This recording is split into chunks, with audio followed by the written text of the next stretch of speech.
সংস্কার কমিশনের সুপারিশের পর নির্বাচনী আইন ও বিধিবিধানে পরিবর্তন আনতে হবে বলে জানিয়েছেন সিইসি এএমএম নাসির উদ্দিন।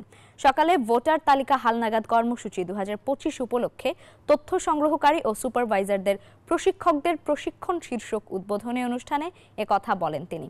বলেন, জাতিকে একটি অবাধ, নিরপেক্ষ ও সুষ্ঠু নির্বাচন উপহার দিতে নির্বাচন কমিশন প্রতিশ্রুতিবদ্ধ। আরও জানান, মানুষ এতদিন ভোটের অধিকার থেকে বঞ্চিত হয়েছে, আমরা সেই বঞ্চনা দূর করতে চাই।